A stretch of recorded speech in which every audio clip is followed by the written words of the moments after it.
नमस्कार मित्रांनो. आज मी सकाळपासून खूप नाराज आणि कामात काही मन नाही लागलं. माझी आता सुट्टी झाली आणि घरी आल्यावर आंघोळ वगैरे करून देवपूजा केली. हे आमचं देवाचं स्थान आहे, यांची मी पूजा अर्चना करत असतो. आता तिथेच बसून 1-2 मिनटाचा ब्लॉग 5 मिनटाचा ब्लॉग बनवतो आहे. विषय असा आहे की आज सकाळपासून मला खोकला पण खूप लागलेला आहे. काहीतरी खाण्यात आलेलं आहे मला. दही वगैरे खाल्ली मी आणि त्याच्याने मला खोकला लागला. तर आज असं झालं की नाराज होण्याचं कारणच सांगतो. मी जिथे असतो राहायला त्याच्या शेजारीच माझे मित्र, ज्यांना मी माझे मोठे बंधू मानतो आणि त्यांच्या मिसेसला मी मोठी बहीण मानतो. तर त्या ह्याच ताई ज्या मला जेवणाचं ताट वगैरे देत होत्या आत्तापर्यंत. कालही त्यांनी फोन करून त्यांच्या मुलीला, त्या दीदीला पाठवून मला जेवणाचं ताट दिलं. काहीतरी पनीरची भाजी होती, खूप छान झालेली होती. आणि तो ताट आणि ताटली आताही माझ्याकडे आहे. आणि आज त्यांनी त्यांचं जिथे ते राहतात ते घर सोडलं आणि दुसरीकडे राहायला गेले. त्याच्या आधी त्यांनी मला 1 आठवडा पहिले माहिती दिली होती ताईंनी. त्या मला बोलल्याच होत्या की दादा, आम्ही आता हे घर सोडून दुसरीकडे राहायला चाललो आहे. त्यांचा काही घरगुती प्रॉब्लेम आहे. तर मला ते फार वाईट वाटलं आणि शेवटी तो दिवस आज उजाडला. आज 20-21 तारीख त्यांनी सांगितली ती जायची दादांनी. त्यामुळे मी तर कामावर होतो आणि जेव्हा मी आता आलो तर तिथे अंधार दिसला. तर खूप मनाला वाईट वाटलं. आता मनाला वाईट वाटण्याचं कारण म्हणजे काय, जिथे आपले नातेवाईक लवकर येऊ शकत नाही त्या ठिकाणी आपला शेजार धर्म मोठा असतो. नातेवाईक लांब असतात, आधी शेजार धर्म आपले असतात. आणि शेजार हा नातं नाही, काही नाही, आणि रक्ताचं नातं नाही तरी आपल्यासाठी धावून येतात, आपल्यासाठी मदतीला धावून येतात. आणि तेच या ताईंमध्ये मी पाहिलं, त्या दादांमध्ये मी पाहिलं. काही जास्त ओळख नसताना मला त्यांनी जेवणाचे ताट दिले आणि तिथून आमची फार चांगली सुरुवात झाली एकमेकांशी बोलण्याची. त्यामुळे त्यांचा खूप लढा झाला होता मला. आणि सपोर्ट असा होता की मी कामानिमित्त जर का खूप लांब गेलो बाहेरगावी, मी माझ्या कंपनीमध्ये एक ड्रायव्हर जॉबला आहे, तर मला मनात असं राहायचं की नाही, आहेत ना ताई तिथे. कारण त्याच्यासारखं 11 वाजेपर्यंत जाणं येणं घरातून, आणि माझं घर आणि त्यांचं घर असं समोरच दिसतं ना, त्याच्यामुळे त्यांच्याही गेटला कुलूप आणि आमच्याही गेटला कुलूप वगैरे असतं. पण एक मला सपोर्ट खूप होता त्यांचा. आणि त्याच्यामुळे मला भीती नाही राहायची बाहेरगावी गेलो असो. पण त्यांनी जे मला खूप चांगली वागणूक दिली, त्यांच्या घरातून जेवणाचे ताट मला दिले, सण असला काही असलं तर ते मला गोडधोड देत होते. आणि अचानक असं जेव्हा कळतं की ती व्यक्ती आता इथून दुसरीकडे राहायला जात आहे, तर थोडं वाईटच वाटतं मित्रांनो.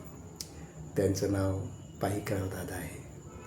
पाईकराव ताई, तुम्हाला धन्यवाद. आणि आला तिकडे नाशिककडे तर कधीतरी भेट तर होईल दादा, तो काही वाद नाही. पण सवय झाली होती दादा तुमची म्हणून हा ब्लॉग बनवला. आणि या ब्लॉग बनवायचा मागचा हेतू एवढाच की जिथे नातं येऊ शकत नाही लवकर, तिथे शेजार धर्म येतो. आणि तो शेजार धर्म तुम्ही माझ्यासोबत खरंच पाळला दादा. ताईंनी मला लहान भावाप्रमाणे वागणूक दिली आणि जेवणही पुरवलं, त्याकरता खूप खूप धन्यवाद. आणि कालच रात्री मला फोन करून दीदीच्या हातून मला पनीरची भाजी आणि पोळ्या दिल्या. ती ताटली आणि ताट अजून माझ्याकडे आहे. मी वेळ मिळाला की नक्की तुमच्या घरी येईल आणि येईल मी तुमच्या घरी. पण वाटलं मला हा ब्लॉग बनवावा, शेजार धर्म म्हणून या ब्लॉगचं नाव देतो मी, कारण तुम्ही तो धर्म खरंच निभावला. काही ओळख नसताना मला जेवण दिलं, कारण तुम्ही मला समजून घेतलं. मी सिंगल, घरी कोणी नाही आणि माझी धावपळ आणि बऱ्याच वेळा तर तुमचं जेवण मला खूप भाग्यशीर ठरलं की ज्या दिवशी मला कंटाळा यायचा त्या दिवशी अचानकपणे तुमचा फोन यायचा ताई आला की दादा मी ताट देते आणि मी मोठ्या आनंदाने ते जेवण जेवलं ताई. आणि खूप खूप धन्यवाद ताई. पण वाटलं आहे मला मनाला वाईट की तुम्ही घर चेंज केलं. ठीक आहे, नो प्रॉब्लेम. अशा आयुष्यात तर प्रत्येकाला काही ना काही अडीअडचणी असतात आणि तुमचे ठरावतो.